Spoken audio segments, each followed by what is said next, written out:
Karim, tu es aussi sur une activité, un projet film d'animation qui a démarré également depuis quelques temps et voilà, qui a aussi une importance particulière par rapport à notre sensibilité sur l'art et la culture au centre Pierre Saint-Martin. Et qui plus est aussi une activité qui est au service de notre résidence d'artistes. Donc si tu peux un peu nous approfondir les choses par rapport à ce projet. Le film d'animation, donc c'est avec des moins jeunes en fait. C'est entre, ça dépend, c'est entre, je dirais 6-13 ans. On essaie toujours de créer un truc entre les enfants parce que voilà. Faites le film d'animation, mais il ne date pas d'aujourd'hui aussi, hein. C'est un projet qu'on a commencé en 2012, c'est ma mémoire à l'école. Et on a eu la chance vraiment de... Moi au début je ne connaissais même pas. On a eu la chance de côtoyer un professionnel qui s'appelle Marc Huizet. Il nous a transmis beaucoup de savoir.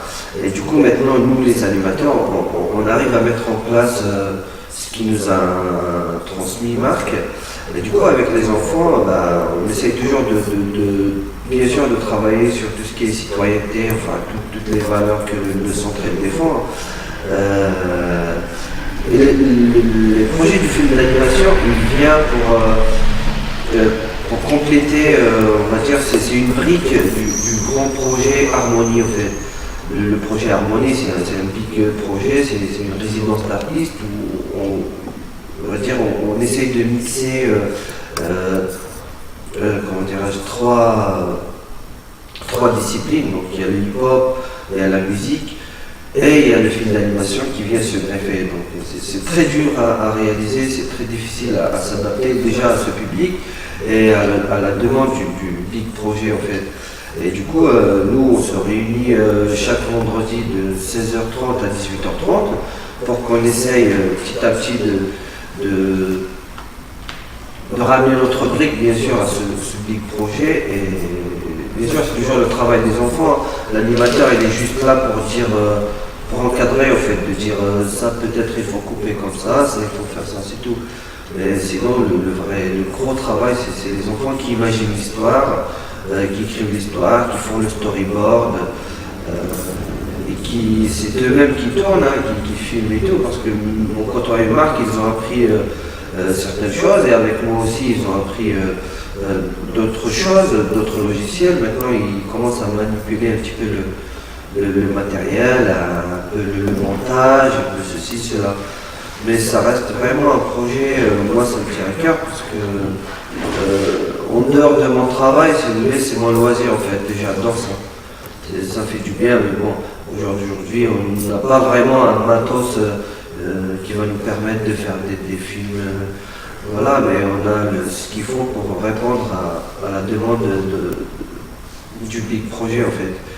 Et le film d'animation il est pas mal, en plus il est varié, on peut travailler déjà l'imagination de l'enfant, on peut travailler son autonomie, on peut travailler plein de choses. Récemment, on a travaillé, d'ailleurs, on les félicite à chaque fois qu'on fait un travail. On a travaillé sur les droits de l'enfance, on a travaillé plein de choses, tout ce qui est citoyenneté, tout ce qui est ceci, cela, on y travaille. Et à chaque fois, nos petits films d'animation, à chaque fois, ils passent au cinéma quand c'est le festival Ciné Jeunes, et les jeunes aussi, enfin les enfants, ils prennent parole, ils expliquent comment ils ont fait avec leurs maquettes, avec leurs petits films et tout. Et c'est le travail qu'on essaie de faire. Parce qu'en fait, si tu veux, un arbre, pour qu'il donne des fruits, il faut prendre soin de lui depuis qu'il est petit en fait. Donc c'est pour ça que les enfants, on essaie de mettre des projets à destination de ces enfants pour qu'ils puissent avoir déjà l'habitude de travailler sur des projets et d'avoir une notion d'engagement. Jusqu'au bout, ils se sont engagés. Sur le film d'animation, j'aurais bien aimé que tu nous précises un peu, parce que tu nous as parlé de storyboard. Essayer de nous préciser ce que c'est, et aussi par rapport aussi à la diversité des matériaux justement que les enfants ont pu, sur le film d'animation, avoir une approche sur plusieurs aspects, parce que voilà, il y a plusieurs choix, hein, la pâte à modeler, etc. Voilà, si tu pouvais un peu aborder nous, ce côté technique. Nous, généralement, si on a une demande, par exemple, on doit travailler par exemple sur la citoyenneté, on doit, enfin, de toute façon ça tourne autour de ça. Après, le reste c'est l'imagination du gamin, comment il va ramener son histoire. Donc on travaille, on travaille sous forme de mind mapping, on appelle. Donc on va écrire film d'animation. Et du coup, les idées, elles viennent en fait. Qu'est-ce qu'on va trouver dans ce film? Est-ce qu'il y a des animaux, par exemple? Ça, c'est pour écrire l'histoire. Est-ce qu'on va trouver des animaux? Est-ce qu'il y a des personnages? Est-ce qu'il y a des montagnes? Est-ce que c'est fait jour? Est-ce qu'il fait nuit? Et ceci, cela. On va essayer de rassembler tout ça. À partir de là, quand on aura défini où, quand, comment ça se déroule, on va écrire notre histoire. On va écrire cette histoire-là. Bien sûr, on va inclure ce qu'on a fait sur le mind mapping. Quand on a écrit l'histoire, donc il y a le storyboard. Le storyboard, c'est comme une bande dessinée sans lettres. Donc en fait, le storyboard, ils vont faire des dessins, des schémas où la caméra doit être positionnée. Comment je vais filmer? Est-ce que je filme les bonhommes en face? Est-ce que je les filme de côté? Genre on met les scènes, mais on dessine. C'est des scènes qu'on va mettre en dessin, qu'est-ce qu'on doit filmer? Ça c'est le storyboard, et ça prend du temps. Ça prend du temps parce que tu fais ton dessin et tu vas écrire aussi comment, où et quand.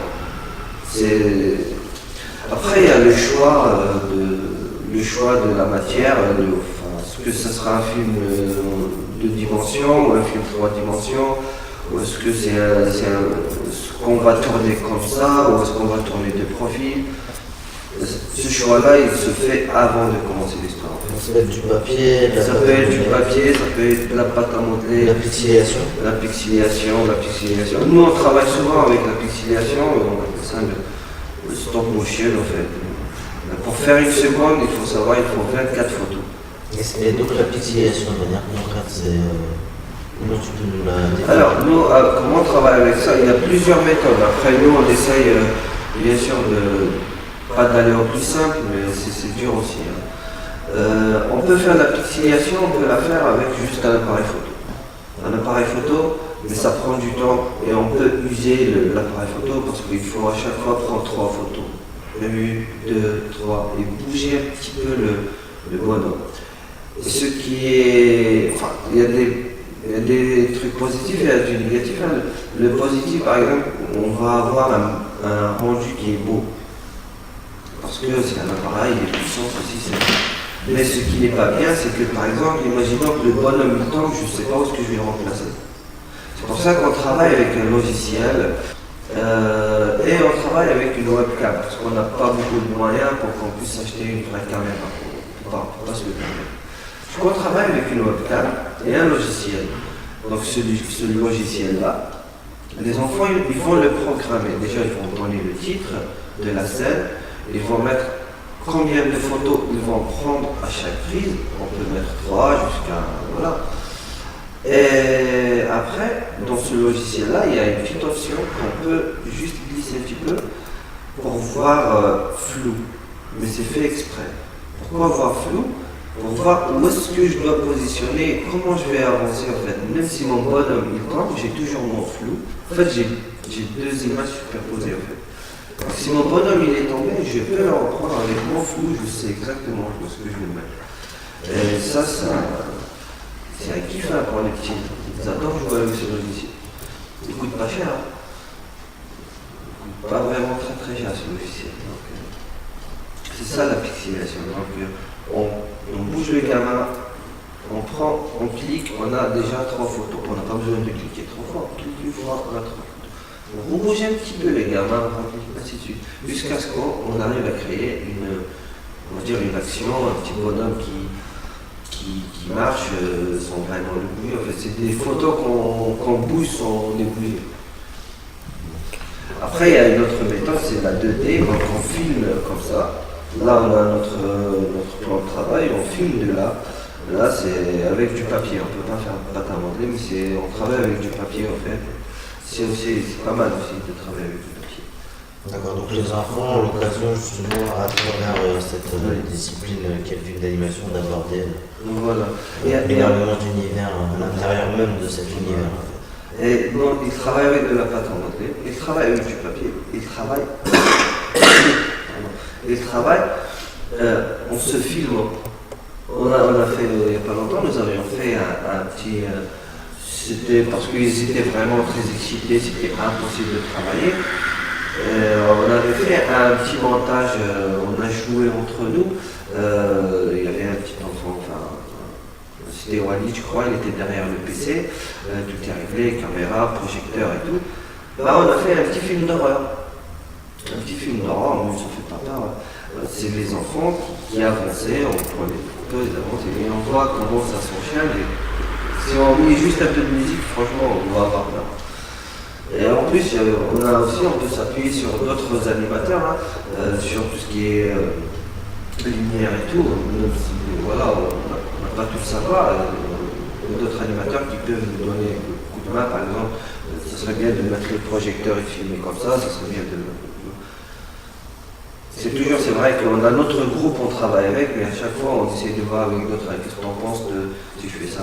Et parfois il donne, lui il est en dehors du projet en fait, il donne sa façon de voir les choses, mais parfois on essaie de. Voilà. Juste une dernière précision par rapport au projet.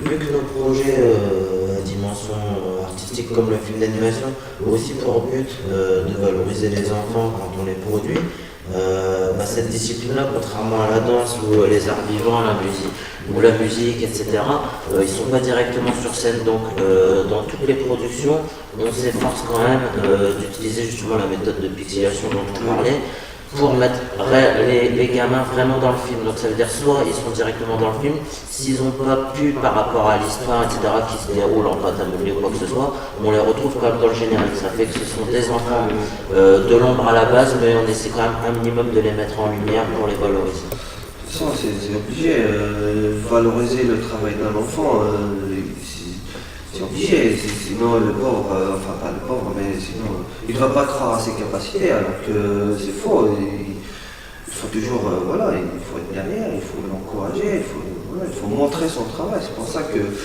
aujourd'hui, aujourd'hui on va exposer notre mur de discrimination, mais voilà, c'est de valoriser le travail des jeunes, c'est pas mon travail, c'est leur travail. Moi j'ai aucun mérite, j'étais juste là, le centre il a prêté des logos, il a prêté un animateur, et ces jeunes-là, ils font leur travail. C'est le travail des petits avant tout. Voilà. Le fruit, on va le raconter plus tard, quand ils seront adultes, je sais pas, c'est ça la satisfaction. Eh ben merci Karim pour toutes ces informations très intéressantes sur ton activité.